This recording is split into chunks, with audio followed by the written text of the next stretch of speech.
அனைவருக்கும் வணக்கம். 13/12/2024 அன்றைய நடப்பு நிகழ்வுகள் பார்க்க இருக்கிறோம். சிங்கப்பூரில் நடைபெற்ற உலக செஸ் சாம்பியன்ஷிப் போட்டியில் இந்தியாவின் கிராண்ட் மாஸ்டர் குகேஷ் சீனாவின் டிங் லிரேனை வீழ்த்தி சாம்பியன் பட்டத்தை வென்றார். இதன் மூலம் இளம் வயதில் உலக செஸ் சாம்பியன்ஷிப் போட்டியில் வென்ற முதல் வீரர் என்ற பெருமையை குகேஷ் பெற்றுள்ளார். இதற்கான பரிசு தொகை ரூபாய் 11 கோடி வழங்கப்பட்டது என்பது குறிப்பிடத்தக்கது. மேலும் 14வது சுற்றில் குகேஷ் தனது வெற்றியை தக்க வைத்தார்.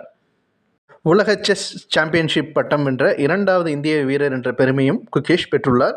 இதற்கு முன்னர் விஸ்வநாதன் ஆனந்த் அவர்கள் 5 முறை இந்த உலக செஸ் சாம்பியன்ஷிப் பட்டத்தை வென்றுள்ளார் என்பது குறிப்பிடத்தக்கது. அடுத்ததாக நம்ம பார்க்க உள்ளது ஒரே நாடு ஒரே தேர்தல் மசோதாவிற்கு மத்திய அமைச்சரவை ஒப்புதல் தந்துள்ளது. இந்த திட்டத்திற்கான உயர்நிலை குழுவானது முன்னாள் குடியரசுத் தலைவர் ராம்நாத் கோவிந்த் தலைமையில் உருவாக்கப்பட்டது. மேலும் இந்த குழுவானது மத்திய அரசுக்கு பல பரிந்துரைகளை வழங்கியுள்ளது. இதன் அடிப்படையில் மக்களவை மாநிலங்களவைக்கு ஒரே நேரத்தில் தேர்தல் நடைபெற இது பரிந்துரை செய்துள்ளது. மேலும் மக்களவை மாநிலங்களவை தேர்தல் முடிந்த 100 நாட்களுக்கு பின்னர் உள்ளாட்சி தேர்தல் நடத்தவும் இது பரிந்துரை செய்துள்ளது. இந்த மசோதாவானது நிறைவேறிய நாள் 2029 முதல் இது அமலுக்கு வரும் என எதிர்பார்க்கப்படுகிறது. மேலும் இந்த மசோதாவானது நிறைவேற வேண்டுமானால் 3/2 பங்கு எம்பிக்களின் ஆதரவு தேவைப்படுகிறது. அதாவது 361 எம்பிக்களின் ஆதரவு தேவை. தற்போதைய மக்களவையில் 543 எம்பிக்கள் இருப்பது குறிப்பிடத்தக்கது.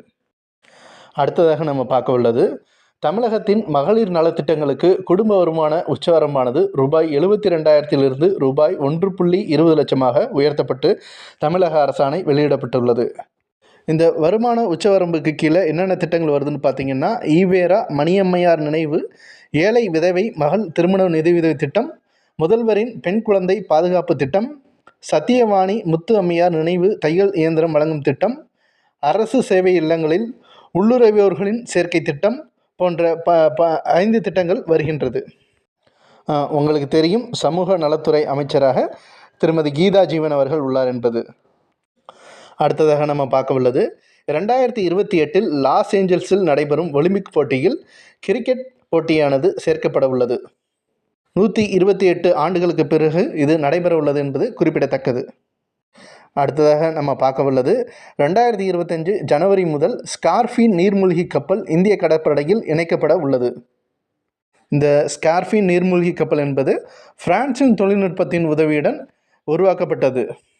இந்த ஸ்கார்ஃபின் நீர்மூழ்கி கப்பலுக்கு இந்திய கடற்படையானது கல்வாரி என பெயரிட்டுள்ளது. ப்ராஜெக்ட் 75 என்ற திட்டத்தின் கீழே பிரான்சும் இந்தியாவின் மசகான் டாக் ஷிப்பில்டர்ஸ் நிறுவனமும் இணைந்து 6 நீர்மூழ்கி கப்பல்களை உருவாக்கினர் என்பது குறிப்பிடத்தக்கது. அடுத்ததாக நம்ம பார்க்க உள்ளது இந்தியாவில் இயங்கிக் கொண்டிருக்கிற ஒரே இலவச ரயிலை பற்றி பார்க்க போகிறோம். இந்த இலவச ரயிலானது கிட்டத்தட்ட 13 கிலோமீட்டர் தொலைவு, அதாவது பஞ்சாபின் நங்கல் முதல் இமாச்சல பிரதேசத்தின் பக்ரா வரை ஓடிக்கொண்டிருக்கிறது என்பது குறிப்பிடத்தக்கது. நன்றி.